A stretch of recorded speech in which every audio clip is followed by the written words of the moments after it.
राम राम बच्चों, welcome back to your channel versatile educator. और आज है हम डे 9 पे।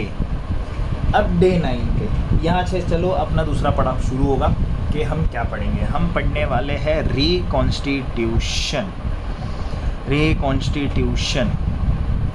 Of partnership.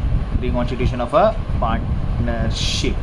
तो चलो, अब इसका मतलब होता क्या है। अब देखो, कोई भी चीज़ में जब री आ जाता है, री का मतलब होना कि वापस, है ना। किसी चीज़ को वापस पढ़ना, किसी चीज़ को वापस सही तरीके से करना, किसी चीज़ को वापस या बार बार करना, जिसका मतलब होता है री। जैसे आपने पढ़ा होगा, रिकन्सिडर करो, रियलाइज़ करो, या ये सारी चीज़ें। तो आप सोचो वापस, है ना। रीथिंक करो, रिसर्च करो। तो जहाँ पे भी री आता है, मतलब उसका मतलब होता है कि बार बार वो चीज़ें करो, वापस वो चीज़ करो। अब पार्टनरशिप में रिकॉन्स्टिट्यूशन क्या होता है। तो पार्टनरशिप की बात होती है कि दो या दो से ज़्यादा पार्टनर कोई भी अगर फर्म चालू कर रहे हैं, बिजनेस चालू कर रहे हैं फॉर अ पर्टिकुलर गोल या to achieve that particular goal या स्पेसिफिक गोल, तो उसको अपन बोलते हैं पार्टनरशिप। ये हमने पढ़ा था। अब अगर इसकी बात करूँ तो ये होता है क्या, तो चलो इसके थोड़े बैक हैंड पे जाते हैं। इसकी थोड़ी बैक हैंड देख लेते हैं। बैक हैंड में क्या है इसके। एक तो सबसे पहले, reconstitution is a part of an internal reconstruction. ठीक है। इंटरनल रिकन्स्ट्रक्शन का मतलब क्या होता है कि अपने अंदर किसी चीज़ का वापस कंस्ट्रक्शन करो। ठीक है, रिकन्स्ट्रक्शन, अपने अंदर किसी चीज़ का वापस रिकन्स्ट्रक्शन करो। तो ये एक मेन ब्रांच है। अब ये मेन ब्रांच का मतलब होता है कि मान लो कि किसी कंपनी में अंदर ही अंदर कुछ अगर काला है या धब्बा लगा हुआ है, या उसके फाइनेंशियल स्टेटमेंट में कुछ प्रॉब्लम है, तो वो पहले बाहर नहीं जाएगा ना, वो अपने पहले घर पे सॉर्ट आउट करेगा चीज़ें। ठीक है, जैसे मान लो कि आपका आपके भाई से झगड़ा हो गया, या आपके बहन से झगड़ा होता है, जो ऑब्वियसली होता है, हर किसी के साथ हो जाता है।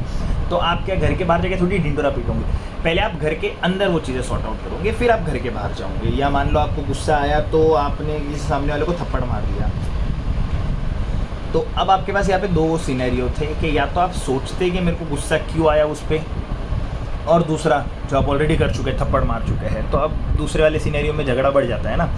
तो ये होता है इंटरनल रिकन्स्ट्रक्शन। इंटरनल रिकन्स्ट्रक्शन का मतलब होता है कि अपने अंदर पहले चीज़ों को वापस रिकन्स्ट्रक्ट करो, फिर उसके बाद अपन बाहर देखेंगे कि क्या होगा। कंपनी इन चीज़ों को कैसे लेता है कि मान लो कंपनी कोई लॉस में चल रही है, कंपनी का कोई प्लान वर्कआउट नहीं किया, तो ये बाहर मार्केट को थोड़ी प्रेशराइज करेगा, या बाहर मार्केट पे जाके थोड़ी ब्लेम करेगा। ये सबसे पहले अपने अंदर झाँक के देखेगा कि क्या करना चाहिए। तो उसको बोलते हैं इंटरनल रिकन्स्ट्रक्शन। इंटरनल रिकन्स्ट्रक्शन का जो main branch is an internal reconstruction. इसका सब ब्रांच होते हैं ये तुम्हारे reconstitution of firm, reconstitution of partnership, reconstitution of a business. Reconstitution of a business में अब तीन चीज़ें होती है। ये रिकॉन्स्टिट्यूशन होता कब कब है। एक तो सबसे पहले ये होता है कि मान लो आपको बिजनेस को एक्सपांड करना है, तो आपको पैसों की ज़रूरत पड़ेगी, और ज़्यादा कैपिटल की ज़रूरत पड़ेगी, और सामने वाला बंदा नाम चीन होना चाहिए, उसके इज्जत की, उसके रेपुटेशन की भी ज़रूरत पड़ती है। आपको कोई ऐसी जगह चाहिए जहाँ पे जिसके बारे में उस आदमी को पता हो, या उस बिज़नेस के बारे में उसको अच्छा खासा नॉलेज हो, वो एक्सपांड करवाने में हेल्प कर सकता है। तो रिकॉन्स्टिट्यूशन का जो रिकॉन्स्टिट्यूशन कौन से केसेस में होता है, एक तो होता है एडमिशन ऑफ अ पार्टनर, कि आप किसी पार्टनर को एडमिट कर रहे हो for diversification of your business, to expand your business. दूसरा होता है रिकॉन्स्टिट्यूशन रिटायरमेंट के केस में। मान लो किसी पार्टनर रिटायर हो गया, कोई पार्टनर चला गया, है ना। अब ये वॉलंटरीली भी जा सकता है, या इसको आप ऐसे थोड़ा इंटरनल पॉलिटिक्स करके भी आप रिटायरमेंट दिलवा सकते हो। तो ये सारी चीज़ें भी होती है। और तीसरा होता है मेरा डेथ ऑफ अ पार्टनर। अब ये तो देखो अनसर्टेनिटी है, ये तो कंटिंजेंट है, ये हो भी जाता है, और यार ये हो गया तो अभी इसे रोकने वाला भी कौन है, अल्टीमेट ट्रूथ है। तो ये ऐसे केसेस होते हैं जहाँ पे आपको रिकन्स्ट्रक्शंस देखने मिलता है, रिकॉन्स्टिट्यूशन देखने मिलता है। मतलब अपने कॉन्स्टिट्यूशंस को आप वापस अपग्रेड करते हो, वापस सही करते हो, ताकि इसका बेनिफिट ना किसी दूसरे को हो, और ना इसका जो भी घाटा हो रहा है वो अपने को भी इसका घाटा नहीं होना चाहिए। अब ये और अच्छे से समझते हैं कि रिकॉन्स्टिट्यूशन और किस में होता है कि कंपनी, अब इसमें इंटरनल रिकन्स्ट्रक्शन में आपको ऐसे भी चीज़ें टर्म सुनने मिलती है कि कंपनी अमालगमेट हो गई, अमालगमेशन हो गई, ठीक है, या फिर कंपनी ने मर्जर कर दिया, मर्जर प्लान कर दिया, मर्जर एंड एक्विजिशन आपने सुना होगा। तो ये सारी चीज़ें होती है जब कंपनी इंटरनल रिकंस्ट्रक्शन जाती है। तो अपन को फ़िलहाल इतना एडवांस नहीं जाना है कि अमालगमेशन और मर्जर क्या होता है। तो अपन फ़िलहाल इसी चीज़ पे है, रिकॉन्स्टिट्यूशन में, इंटरनल रिकंस्ट्रक्शन के फर्स्ट फेज़ में, जिसका नाम है रिकॉन्स्टिट्यूशन, जिसमें अपन आज शुरू करने वाले डे 9 पे एडमिशन ऑफ अ पार्टनर। अब देखो, पार्टनरशिप अपन ने जैसे समझी थी, पार्टनरशिप में क्या होता है, पार्टनरशिप में कोई 2 पार्टनर थे जिन्होंने एक बिज़नेस शुरू किया। अब बिज़नेस की बात करते हैं, मेरा पर्सनल फेवरेट बिज़नेस देखो क्या होता है, मेरा पर्सनल फेवरेट बिज़नेस है ना, एक ही है, जिसके लिए तो यार हम क्या बोले, जो कि है चाय। अब चाय से मेरे को एक चीज़ याद आई कि चाय के बारे में क्या होना चाहिए, चाय के बारे में देखो इरशाद, तो मेरे इश्क को मेरे घर वाले भी आजमाते हैं।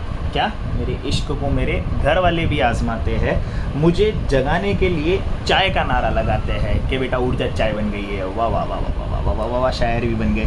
तो ये मेरा पर्सनल फेवरेट बिज़नेस है चाय। तो मान लो अपन ने एक बिज़नेस शुरू किया, चाय पे चर्चा, ठीक है, थोड़ा प्लान आउट किया था इसके ऊपर कि चाय पे चर्चा क्या होगा, कैसे होगा, क्यों होगा, कैसे बिज़नेस स्टार्ट करना चाहिए, क्या करना चाहिए।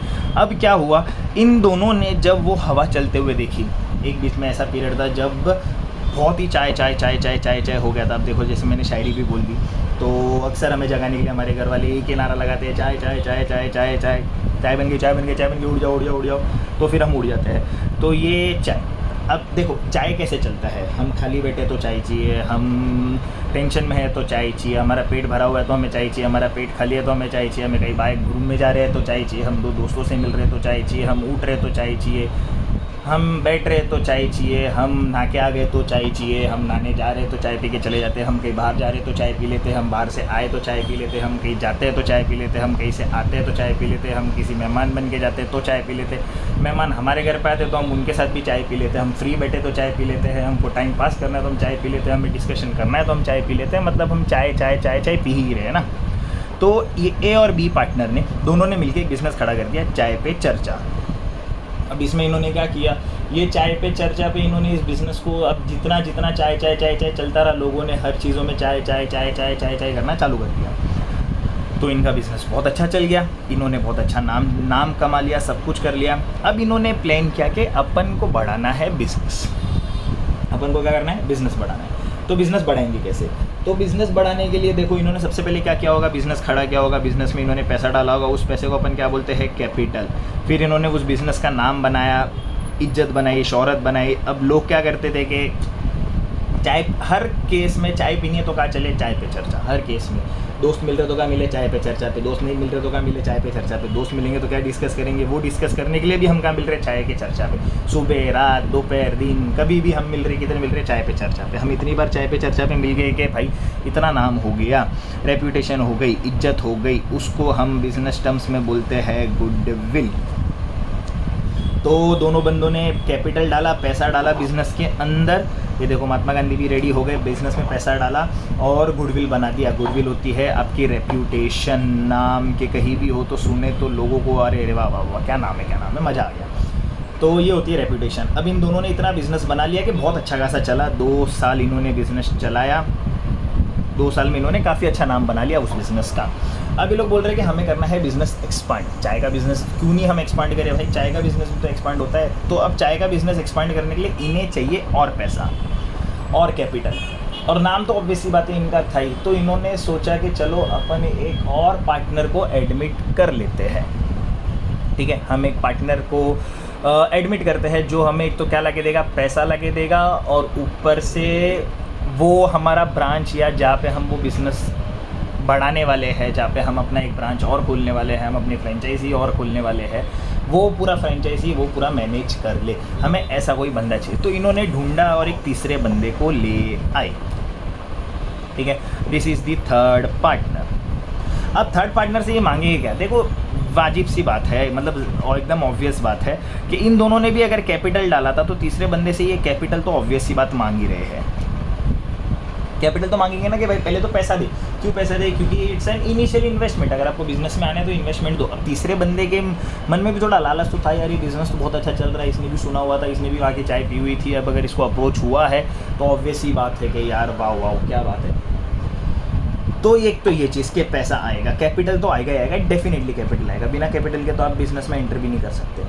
अब इन दोनों में से एक था चालाक चतुर, उसने क्या बोला कि भाई भाई भाई भाई रुक जा, उस बी ने ए को बोला कि अपन सिर्फ कैपिटल के दम पे इसे पार्टनर नहीं बनाएंगे। क्यों नहीं बनाएंगे? तो उसने बिज़नेस समझाया कि देख हमने इतनी 2 साल मेहनत की, हमने सब कुछ किया, हमने छोटे से लेके बड़े से बड़ा काम किया, हमने सब कुछ किया जो हम कर सकते थे, हमने आज अपने बिज़नेस की रेप्यूटेशन बनाई है।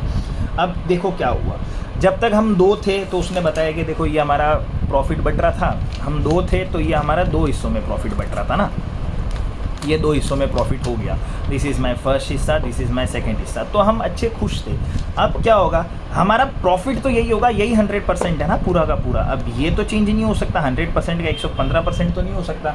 पिज़्ज़ा मंगाने गया तो अगर पिज़्ज़ा आया भी तो और तीसरा बंदा एंटर कर गया तो मैं 1-2 पीस एक्स्ट्रा थोड़ी मंगाऊंगा, वो तो ऑब्वियसली बात है ना, नहीं होता, वो पूरा पिज़्ज़ा ही आएगा। तो ये 100% का हमारा प्रॉफिट था। अब क्या होगा, जब तीसरा पार्टनर आएगा तो हमें प्रॉफिट भी तो बांटना पड़ेगा।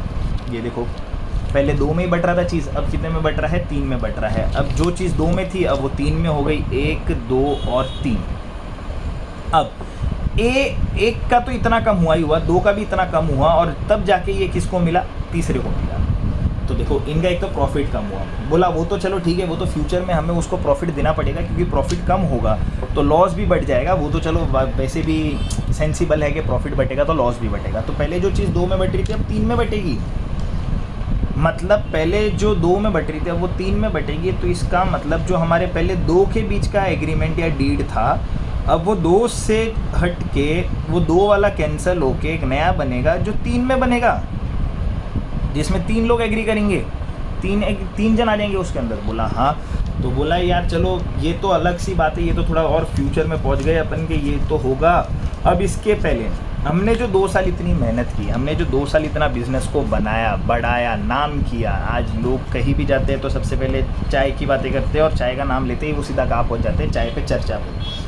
तो तीसरे पार्टनर को एंट्री करने के लिए हमने जो इतनी रेप्यूटेशन और इतना कमाया, जैसे कि दूध हमने जमाया था, दूध हमारा था तो उसकी मलाई क्यों खाली वो खाए। अब ये कहीं भी अगर ये ब्रांच खोले चाय पे चर्चा, तो ये तो नाम से चल जाएगा ना कि चाय पीने तो कहा चलिए चलो चाय पे चर्चा पे चलते हैं। तो इस तीसरे बंदे को तो फ़ायदा ही फ़ायदा है, अननेसेसरीली सिर्फ पैसा देने में, उतना पैसा तो हमने भी दिया था। तो बोला नो, तीसरा पार्टनर जो आएगा वो हमें देगा गुडविल, मतलब वो हमको हमारे रेप्यूटेशन का पैसा भी देगा, जिस रेप्यूटेशन का बेनिफिट उसे होगा। जिस रेप्यूटेशन का बेनिफिट किसे होगा, पार्टनर को होगा। कब होगा यार, जब वो ब्रांच पे जाके बैठेगा तो लोग तो ऑटोमेटिकली आ जाएंगे। फिर हाँ, उसकी मेहनत वो और जितना गुडविल रेप्यूटेशन बढ़ाना चाहे, कस्टमर के साथ जितना कनेक्शन अच्छा रखेगा उतना गुडविल और बढ़ते जाएगा। तो अगर कोई पार्टनर इन्वॉल्व होता है और एडमिट होता है बिज़नेस के अंदर, एडमिशन करते हैं अपन अगर किसी पार्टनर का, और वो हमें कैपिटल तो देता ही देता है और साथ में गुडविल भी देता है, तो हम उसे पार्टनर बनाने के लिए रेडी हैं। ठीक है, गुडविल वॉज एंड रेप्यूटेशन। अब बहुत लोग सोच रहे होंगे कि यार इज्जत का पैसा कैसा देंगे साला, कौन अपनी इज्जत बेचना चाहेगा, है ना, कि मेरी इज्जत आज 2 लाख रुपए की है, खरीद लो। ऐसा नहीं होता। तो उसका कैलकुलेशन कैसे हो जाएगा। अब जैसे हम गुडविल की बात करते हैं तो गुडविल को हम छू तो नहीं सकते, तो पर ये हमको, अब बहुत बार ऐसा होता है कि अगर मेरे को कार खरीदनी है और सेफेस्ट कार खरीदनी है तो मैं जाऊँगा टाटा। जब मैं टाटा का नाम आते ही उस कार के सामने मैं कार आँख बंद करके ख़रीद लेता हूँ। तो क्यों ऐसा, ये टाटा का गुडविल है, ये टाटा की रेप्यूटेशन है। ठीक है, ये उस नाम की वैल्यू है, उस नाम का रेप्यूटेशन है, उस नाम की इज्जत है, उसके नाम की उतना गुणगान है कि हम सेफेस्ट कार बोलते ही सीधा कहाँ पहुँच जाते हैं, टाटा के पास पहुँच जाते हैं। तो ये होती है गुडविल। ठीक है, अब इसका बेनिफिट बिजनेस को कैसे होता है कि नाम से मेरा सारा काम ही हो जाएगा, नाम से मेरा बिकना शुरू हो जाएगा। अब जैसे टाटा आया तो कार बिकनी शुरू हो गई, कार बिकते ही कंपनी को प्रॉफिट होना चालू हो गया। बहुत अच्छा नाम, बहुत अच्छा प्रॉफिट, बहुत बेकार नाम, बहुत गंदा प्रॉफिट, ये तो दोनों तरफ से चलते रहता है। तो अब रेप्यूटेशन, फिर वही बात आती है कि रेप्यूटेशन फिर होगी कैसे, कैलकुलेट कैसे होगी, क्योंकि अगर ये मेरे लिए बिज़नेस के लिए एसेट बन जाता है ना, कि अगर कोई भी, अब टाटा आया, टाटा का नाम लगते ही सीधा टाटा अगर किसी का टाई अप भी कर ले तो उस बिज़नेस का, वो बिज़नेस ऑटोमेटिकली ऐसे बूम करने लग जाता है, क्योंकि किसने भरोसा जताया है, टाटा ने। इतनी बड़ी कंपनी भरोसा जता रही है तो यार फिर बाकी लोग तो पैसा डालेंगे उसके अंदर। तो गुडविल, नाम, रेप्यूटेशन, तो ये गुडविल मेरे लिए एक एसेट का काम करता है। क्या काम करता है, एसेट, मतलब मेरा खुद का रिसोर्सेस होता है। हाँ, इसको नो डाउट, इसको मैं छू नहीं सकता, I can not touch goodwill, मतलब ये अगर टच नहीं कर सकता तो ये होता है मेरा इनटेंजिबल एसेट। क्या होता है, इनटेंजिबल एसेट। मतलब इसको मैं छू तो नहीं सकता। अब गुडविल का अकाउंटिंग स्टैंडर्ड 26 के हिसाब से अगर मैं बात करूँ तो एक तो गुडविल को मैं छू तो नहीं सकता, तो ऑब्वियसली बात है गुडविल को तो मैं वैसे भी नहीं छू सकता क्योंकि गुडविल एक इंटेंजिबल एसेट है। अब गुडविल इंटेंजिबल एसेट है, पर इससे क्या होता है, इसका अकाउंटिंग स्टैंडर्ड 26 है, इंटेंजिबल एसेट बोलता है आप टच नहीं कर सकते हो, पर इसकी रियलाइजेबल वैल्यू है। रियलाइजेबल बोले तो आप इस गुडविल पे पैसा मांग सकते हो। आप अगर अपना बिजनेस किसी को भी बेचते हो या किसी को भी एंटर करवाते हो तो आप इसका कुछ रियलाइजेबल वैल्यू मांग सकते हो, आप पैसा मांग सकते हो। अब गुडविल मांगने के लिए गुडविल मांगेंगे कैसे, सबसे पहले तो ठीक है। अब देखो ये जो कैपिटल आएगा वो तो बिजनेस में आएगा, ये तो सॉर्टेड है, पर ये जो गुडविल नया पार्टनर जो लेके आएगा वो जाएगा किसको। अब इस गुडविल के लिए सबसे पहले तो इन्होंने देखो 2 साल इतनी जो मेहनत की थी, तो ये गुडविल पुराने पार्टनर को चले जाएगा, ये बात तो सही है। तो पुराने पार्टनरों से नए पार्टनर को क्या मिल रहा है, पहले 2 पार्टनर थे, इन्होंने बिज़नेस चलाया, बिज़नेस किया, इन्होंने तीसरा पार्टनर एडमिट किया, सोचा चलो तीसरा पार्टनर एडमिट करते हैं। तो पहले जो चीज़ें हाफ में बट रही थी, अब वो चीज़ें किस में बटेगी, 1/3, 1/3 और 1/3। मतलब पहले जो हिस्सा 2 में होता था अब होगा 3 में। तो देखो पार्टनरशिप एग्रीमेंट में चेंजेस क्या क्या हो जाएंगे। एक तो पार्टनर को प्रॉफिट शेयरिंग रेशियो में फ़ायदा हो जाएगा, प्रॉफिट शेयरिंग रेशियो में फ़ायदा होगा। दूसरा, एसेट्स और लाइबिलिटी जो भी बिज़नेस की होंगी वो पहले 2 में बट रही थी, अब 3 में बटेगी। अब बिज़नेस को 2 के नाम से नहीं 3 के नाम से जाना जाएगा, बिज़नेस का नाम अभी 3 से होगा, ठीक है। तो इतनी सारी चीज़ें जाएगी। मतलब इन दोनों को अपना शेयर जो था 50%, जो 50% का इनका जो शेयर था 2 का, ये देखो ये जो 2 का शेयर था 50%, 1 और 2, उसमें से इन्होंने कुछ तो सेक्रीफाइस किया ही होगा। देखो इतना पार्ट सेक्रीफाइस किया दोनों ने, तब जाके तो तीसरे को देंगे अपन। तो दोनों पार्टनर जो होते हैं वो करते हैं सेक्रीफाइस। वो क्या करते हैं, सेक्रीफाइस। अब अगर दोनों पार्टनर आज कोई चीज़ सेक्रीफाइस कर रहे हैं तो ये दोनों पार्टनर करते हैं सेक्रीफाइस। क्या सेक्रीफाइस करते हैं, अपने प्रॉफिट का सेक्रीफाइस करते हैं। तो उस सेक्रीफाइस का इन्हें कुछ तो मिलना चाहिए, ठीक है। तो उस सेक्रीफाइस का न्यू पार्टनर उनको देता है गुडविल। क्या देता है, गुडविल। मतलब न्यू पार्टनर जो भी गुडविल देगा वो सेक्रीफाइस रेशियो के हिसाब से देगा, जो भी पुराने पार्टनरों ने सेक्रीफाइस किया उसके हिसाब से उन्हें गुडविल मिलेगा। अब वही बात है कि गुडविल इंटेंजिबल एसेट है, पर रियलाइज हो सकता है, इज्जत के पैसे भी मिल सकते हैं। इज्जत के नहीं मिलते, बेसिकली मेहनत के मिलते। उन्होंने 2 साल जो इतनी मेहनत की, तो अब इन दोनों ने जो सेक्रीफाइस किया वो तीसरे पार्टनर का बेनिफिट हुआ, तो अब उसके लिए लोग क्या मांगते हैं, उससे गुडविल मांगते हैं। अब गुडविल मांगने के लिए चीज़ें ऐसी होती है पार्टनरशिप के अंदर, एडमिशन के केस में, कि गुडविल आएगा कैसे, ठीक है। अब यहाँ तो नया पार्टनर गुडविल, देखो नया पार्टनर गुडविल जो आता है, इनकमिंग पार्टनर बोलते हैं उसे, अपन क्या बोलते हैं, इनकमिंग पार्टनर या न्यू पार्टनर, एडमिशन का सिनेरियो। तो जो भी थर्ड पार्टनर आएगा या तो वो कैश में गुडविल लाएगा, सी इज़ माई थर्ड पार्टनर, या तो वो कैश में गुडविल लाएगा या तो वो कैश में गुडविल नहीं लाएगा, ठीक है। या तो वो गुडविल पैसों में देगा या वो गुडविल पैसों में नहीं देगा। तो इस गुडविल के 2 मेथड हैं। सबसे पहले जो पैसों में गुडविल देता है उसको अपन बोलते हैं परचेज गुडविल। क्या बोलते हैं, परचेज गुडविल। मतलब हम गुडविल खरीद रहे हैं या हम गुडविल बेच रहे हैं, बेसिकली हम अपने नाम को किसी के साथ शेयर कर रहे हैं, किसी को बेच रहे हैं। दूसरा होता है कि अगर कैश में नहीं लाता तो उसको अपन बोलते हैं सेल्फ जनरेटेड गुडविल। अब पार्टनरशिप एक्ट, कंपनी से ये सब सीधी सीधी चीज़ें बोलते हैं। कोई भी नया पार्टनर आएगा तो आपको गुडविल का कैलकुलेशन तो देना ही देना पड़ेगा। तो आप दोगे कैसे, बहुत बार ऐसा होता है कि तीसरा पार्टनर दोनों पार्टनरों के पहचान का ही होता है, तो वो उसे गुडविल नहीं भी लेते। तो नहीं लेंगे तो ऐसा थोड़ी होता है कि नहीं मिलेगा। 2 साल मेहनत किए, 2-3 साल जितना भी बिज़नेस खड़ा करने के लिए मेहनत किए, तो वो उनके फिर प्रॉफिट पे चार्ज करके प्रॉफिट कम कर देंगे इन फ्यूचर तीसरे पार्टनर का। तो या तो वो गुडविल लाता है कैश में या वो कैश में नहीं लाएगा। जब वो कैश में गुडविल लाता है उसको अपन बोलते हैं परचेज गुडविल, जब वो कैश में गुडविल नहीं लाता उसको अपन बोलते हैं सेल्फ जनरेटेड गुडविल। मतलब इसका इफेक्ट वैसे आएगा, एक तो परचेज गुडविल के नाम पे आएगा और सेल्फ जनरेटेड गुडविल के नाम पे आएगा।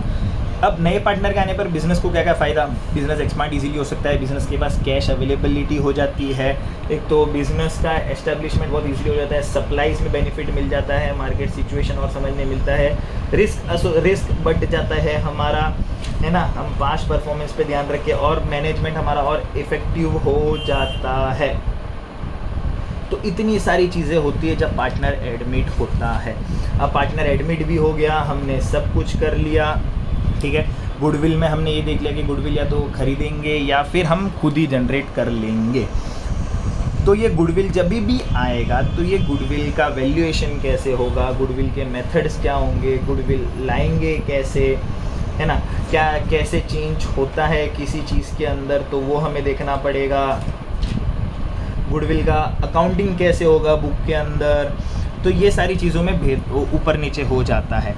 तो जब मैं वैल्यूएशन ऑफ गुडविल की बात करता हूँ तो गुडविल वैल्यू होता कैसे। अब यार देखो, इज्जत का अपन वैसे भी तो सौदा नहीं कर सकते, इज्जत का तो कैसे मूल भाव लगाओगे, आज जिसकी इज्जत 2 लाख रुपए की है, 5 लाख रुपए की है, तो ये इज्जत डायरेक्टली जो वैल्यूएशन ऑफ गुडविल होती है, उस रेप्यूटेशन का जो भी वैल्यूएशन होगा वो होगा कंपनी के प्रॉफिट के हिसाब से, ठीक है। कभी होगा, किसके बेस पर होगा, कंपनी के प्रॉफिट के हिसाब से। कंपनी का ज़्यादा प्रॉफिट होगा कब होगा, जब कंपनी का गुडविल बहुत अच्छा होगा। कंपनी का प्रॉफिट कम होगा कब होगा, जब कंपनी के गुडविल पे थोड़े दाग लग जाएंगे या कोई उन पे क्वेश्चनिंग करना शुरू कर देगा या लोगों का थोड़ा ट्रस्ट कम हो जाएगा। गुडविल एक ट्रस्ट का भी काम करता है, जैसे कि जो टाटा का एग्जाम्पल था। तो वैल्यूएशन ऑफ गुडविल के मेरे पास मेथड है, वैल्यूएशन ऑफ गुडविल के मेरे पास 3 मेथड है। वैल्यूएशन ऑफ गुडविल का पहला मेथड है मेरा average profit method, average profit method. दूसरा मेथड जो है मेरा वो है super profit method, super profit method. और तीसरा जो है वो मेरा है कैपिटलाइजेशन मेथड, कैपिटलाइजेशन मेथड। कोई SATION लिखता है, कोई ZATION लिखता है, कैपिटलाइजेशन ऑफ गुडविल, ठीक है। अब कैपिटलाइजेशन के फर्दर 2 सब टाइप्स है। पहला टाइप जो है कैपिटलाइजेशन एवरेज प्रॉफिट मेथड और दूसरा है कैपिटलाइजेशन सुपर प्रॉफिट मेथड।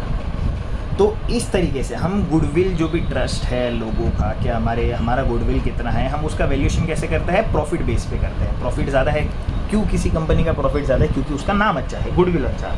क्यों किसी कंपनी का प्रॉफिट कम है, क्योंकि उसका नाम थोड़ा डाउटफुल है, लोगों को ट्रस्ट थोड़ा कम है उस ब्रांड के ऊपर, बेसिकली वैसा। तो वैल्यू करने के लिए हम प्रॉफिट को बेस बना के किसी की भी वैल्यूएशन निकालते हैं।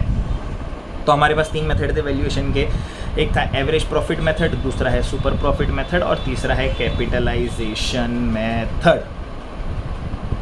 तो अब हम जब ये देखते हैं तो हम एवरेज प्रॉफिट मेथड और सुपर प्रॉफिट मेथड के फॉर्मूला भी देख लेते हैं। जब भी हम कैलकुलेशन करेंगे तो हम कैलकुलेशन कैसे करते हैं, तो कोई भी कैलकुलेशन करने के लिए, अब एवरेज की बात हो रही है तो एवरेज तो नॉर्मल सी बात हो गई ना, कि आपके प्रॉफिट जो भी आपका पास्ट ईयर का जो भी प्रॉफिट है आप उसका एवरेज निकाल दो, आप उसका क्या निकाल दो, एवरेज निकाल दो। जब भी आप एवरेज निकाल दोगे तो आपको एक ये पता चल जाएगा कि आपका प्रॉफिट कितना हो गया और सामने वाला उस चीज़ को आप आपसे कितने का वो गुडविल खरीदने की चेष्टा रखता है या इच्छा रखता है, तो वो होता है average profit method. Super profit की बात, एवरेज का तो देख लो कि मेरे पास अगर मान लो लास्ट के 4 साल का प्रॉफिट है, अब है मेरा 25, 24, 23, 22 और 21। तो अब एवरेज कैसे निकालूंगा, एवरेज निकालने के लिए मैं इन चारों साल को प्लस कर दूंगा और डिवाइड बाय 4 कर दूंगा, ये हो गया मेरा एवरेज।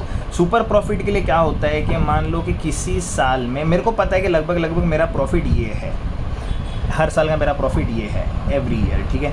अब क्या हुआ, इस साल का मेरा प्रॉफिट जो हो गया वो हो गया अपरंपार प्रॉफिट, यहाँ पर है मेरा प्रॉफिट और मेरा नॉर्मल प्रॉफिट ये होता था, this is my normal profit, every year I was earning this much of profit. पर हर साल प्रॉफिट होगा ज़रूरी नहीं ना, कुछ साल मेरे को लॉस भी होता है, तो मेरा एवरेज ये निकलता था।